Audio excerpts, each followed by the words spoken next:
Cabin mate 24 hours study hall and work space mobile app download చేసుకుని ఇప్పుడే మీ cabin book చేసుకోండి. గురుగారు నమస్కారం అండి. నమస్కారం మా మానస. చాలా మంది ఆడవాళ్ళు చక్కగా అమ్మవారి ఆలయాలలో లేదంటే ఇళ్లలో కూడా లలితా సహస్రనామ పారాయణ చేస్తూ ఉంటారు, నిత్యం చేస్తూ ఉంటారు.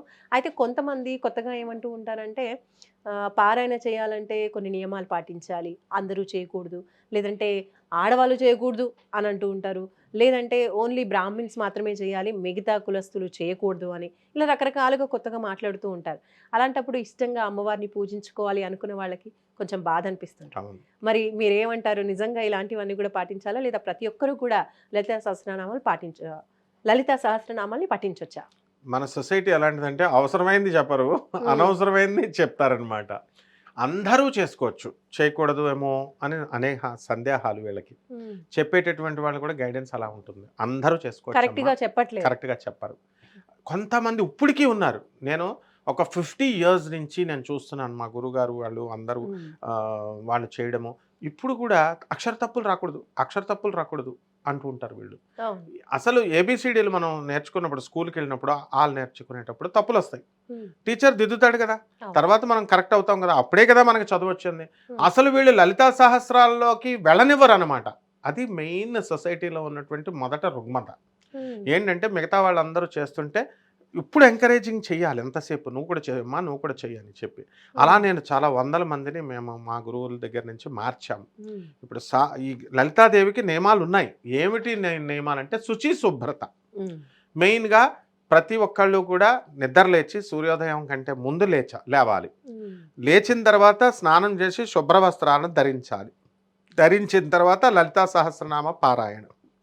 ఇప్పుడు ఎంత డెవలప్ అయిపోయిందంటే దేశం మెడికల్ టెక్నాలజీలో, సైంటిఫిక్ ఇన్నోవేషన్స్తో రాకెట్ మీదకి వెళ్ళేటటువంటి కాలంలో కూడా లలితా సహస్రం కూడా డెవలప్ అయింది. నువ్వు చూడు, ట్రైన్లో వెళ్ళేవాళ్ళు, బస్సుల్లో వెళ్ళేవాళ్ళు, ఫ్లైట్లో వెళ్ళేవాళ్ళు కూడా లలితా సహస్రనామాలు చదువుతున్నారు.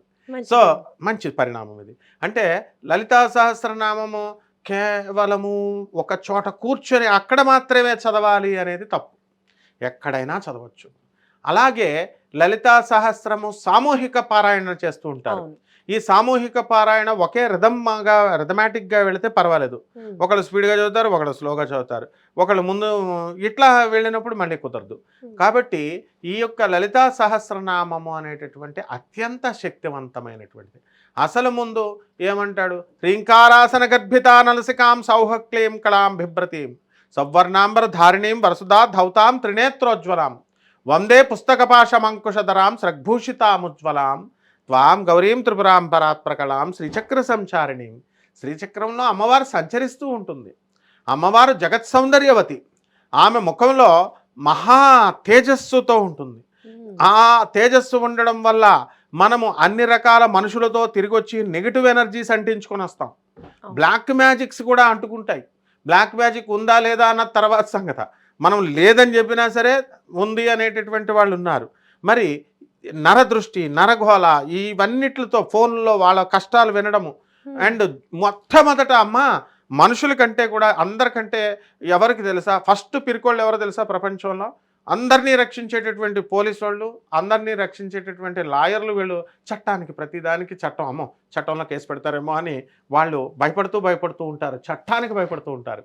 అలాగే అందరికీ జ్యోతిషం చెప్పేటటువంటి వాళ్ళకి వీళ్ళకి భయం ఎక్కువ, జ్యోతిష్కులకు అంటుకుంటుంది ఎక్కువ ఈ యొక్క నరఘోష.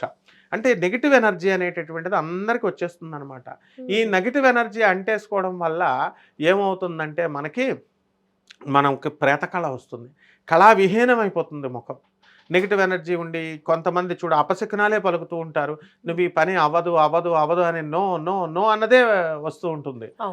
అటువంటి వాళ్ళంతా కూడా ఈ లలితా సహస్ర పారాయణ చేయడం వల్ల ఆ నెగిటివ్ ఎనర్జీ పోతుంది. అమ్మవారు చక్కగా సౌందర్యవతిగా చంద్రశేఖర్ లాగా చంద్రుడిని పైన పెట్టుకొని, అమ్మవారి ముఖం ఎలా ఉంటుందంట నా ఒక్క పోలుస్తాను. తారాకాంతి తిరస్కారిన అసాభరణ భాసుర అన్నారు. అమ్మవారి యొక్క ముక్కు పుడక ఏ విధంగా ఉంటుందంటే, ఎన్ని వేల కోట్లు ఉన్నాయి? 3200 కోట్ల సూర్యుళ్ళు ఉన్నారు. నక్షత్రాలంతా ఒక్కొక్క సూర్యుడు. ఆ సూర్యుళ్ళు సింగిల్గా లేరు, కుటుంబాలతో ఉన్నారు. సౌర కుటుంబాలు, ఫ్యామిలీ బ్యాచీలు. అంత బ్యాచీలు ఉన్నటువంటి ఎంత కాంతి ఉంటుంది. ఆ కాంతులన్నీ అమ్మవారి యొక్క ముక్కు పుడక కాంతి ముందు నథింగ్ అంట. తర్వాత ఇప్పటి వరకు మనం రాక్షసుల్లో ఎవరు గొప్పవాళ్ళు అంటే రావణాసురుడు అంటాడు ఒకడు, జరాసంధుడు అంటాడు ఒకడు, ఇలా ఎవరిష్టం వచ్చిన వాళ్ళు చెప్తారు. అందరికంటే డేంజరస్, మోస్ట్ డేంజరస్ ఫెలో ఒక్కడున్నాడు, బండాసురుడు. ఆ బండాసురుడు ఎప్పుడో చచ్చిపోయిన ఇంద్రజిత్తుని, ఎప్పుడో చచ్చిపోయిన రావణాసురుని, ఎప్పుడో చచ్చిపోయిన కంసుడిని అందరినీ పుట్టించేస్తాడు. విష్ణుమూర్తి దశావతారాలు ఎత్తి చంపినటువంటి బ్యాచీల రాక్షసులను అందరినీ పుట్టించేస్తాడు. పుట్టించేస్తే అమ్మవారికి ఎంతసేపు, అమ్మవారితో యుద్ధం చేస్తున్నప్పుడు తన యొక్క చేతిని ఆమె ఇది ఏమిటి, కరాంగుళి నఖోత్పన్న నారాయణ దశాకృతి అంది. అంటే కరము అంటే చెయ్యి, అంగుళి అంటే వేళ్ళు, కర అంగుళి, నఖ అంటే గోళ్ళు, ఇలా అంది 10 గోళ్ళని ఇలా అందంతే. అనగానే ఉత్పన్న పుట్టినయ్యి. ఏం పుట్టినాయి? నారాయణ, శ్రీమన్నారాయణమూర్తి యొక్క 10 ఆకృతి అవతారాలు. అంటే ఈజీగా ఇలా అనగానే 10 అవతారాలు పుట్టేసి ఆ రాక్షసులను అందరినీ చంపేస్తారు.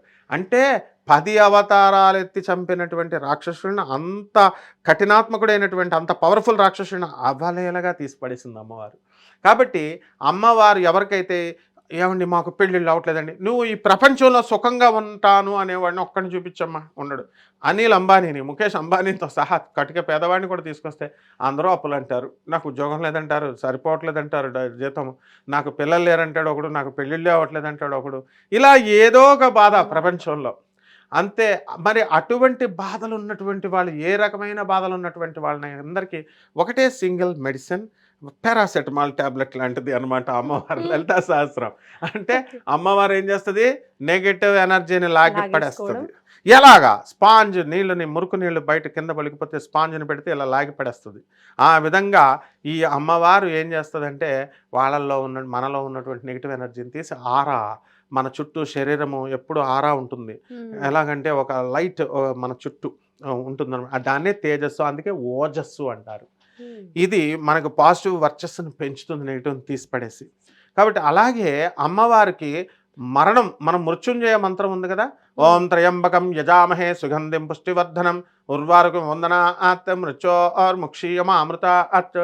చచ్చిపోయేటటువంటి వాడిని టేబుల్ మీద పడుకోబెట్టేసి వాడిని ఈ మంత్ర జపం చేసి, ఇదివరకు కాలంలో ఆ జపాన్ని చేసి మృత్యుంజయ మంత్రాన్ని కోట్ల జపం చేసి వాడికి నోట్లో నీళ్ళు మంత్రతీర్థం వేయగానే వాడు లేచి నిలబడేవాడు. అదేవిధంగా లలితా సహస్ర మంత్రంలో అమ్మవారిని మనము శ్రీమాత, శ్రీ మహారాజ్ఞి, శ్రీమత్ సింహాసనేశ్వరి, చిదగ్నికుండ సంభూత, దేవకార్య సముద్యత, ఈ 1-2 లైన్ల మంత్రాన్ని, అమ్మవారి మంత్రాన్ని వాడు కనుక పారాయణ చేస్తే ఆ పొడుకుని రోగంతో ఉన్నవాడు లేస్తాడు. ఎందువలన అంటే మహారాజ్ఞితను నక్షత్ర మండలాలకి, తమ సమస్త విశ్వానికి ఆమె ఏం చేయగలదు, ఆర్డర్ వేయగలదు. మనకు ఒకసారి బెజవాడ కనకదుర్గమ్మ గుడిలో జరిగిన సంఘటన చెప్తున్నాను.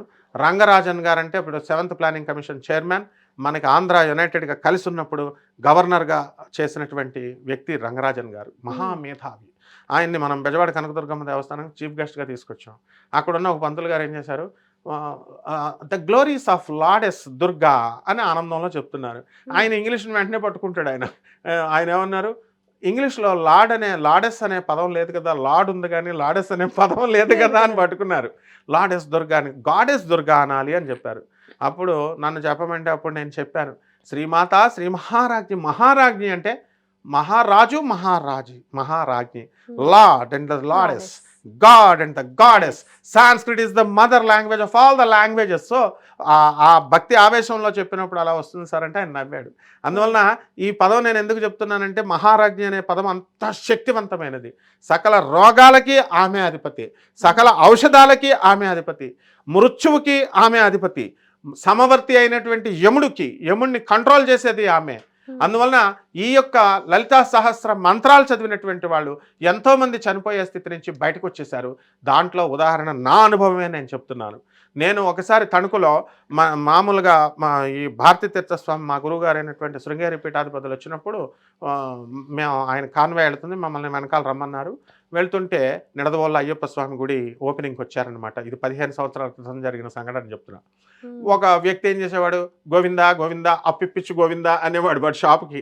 నిజంగానే ఒక అప్లోడ్ వచ్చి ఇచ్చేవాడు వాడికి. మళ్ళీ నెక్స్ట్ ఒక పట్ల వాడు ఏం చేశాడంటే ఒక బైక్ మీద ఎక్కించుకున్నాడు. ఎక్కించుకొని తీసుకెళ్తుంటే సడన్గా మెయిన్ రోడ్డు పైకి వచ్చేసరికి ఆపేశాడు. అది ఆగిపోయింది బండి. ఆగిపోతే మా ఇద్దరికి కూడా బ్రెయిన్ పనిచేయాల. అది అక్కడ వదిలేసి పక్కకు వెళ్ళిపోవాలి. ఎందుకంటే car full ambassador car full స్పీడ్లో వస్తుంది. అది ఎంత స్పీడ్ అంటే వాడు ఇలాగ ఫుల్ బ్రేక్స్ వేసాడు, అయినా ఆగలేదు, ఇలా ఇలా కదిలిపోయింది. మళ్ళీ అందరూ చచ్చిపోయాం అనుకున్నారు. మళ్ళీ ఇంకోసారి నొక్కితే దగ్గరకు వచ్చింది. అసలు బండికి కూడా డ్యామేజ్ కాలేదు, మాకు కూడా డ్యామేజ్ కాలేదు. అక్కడ ఉన్న వాళ్ళందరూ వచ్చి ఒకటే చెప్పారు, నాయన ఇక్కడ ఎవడో లలిత శాస్త్రం చదువుతున్నాడు అన్నాడు పెద్ద ఆయన, ఒక ఆయన వచ్చి. నేను స్టన్ అయిపోయాను. ఏంటి అంటే ఆపదుద్ధారణ స్తోత్రాలు ఇవన్నీ. లలిత అమ్మవారు మనకు వచ్చే బాలరిష్ట గండాలు, ఈ యొక్క అపమృత్యు గండాలు, ఆ యాక్సిడెంట్లు అవి అన్నిటినీ తప్పిస్తుందమ్మా. ఇది నా ప్రత్యక్ష అనుభవం.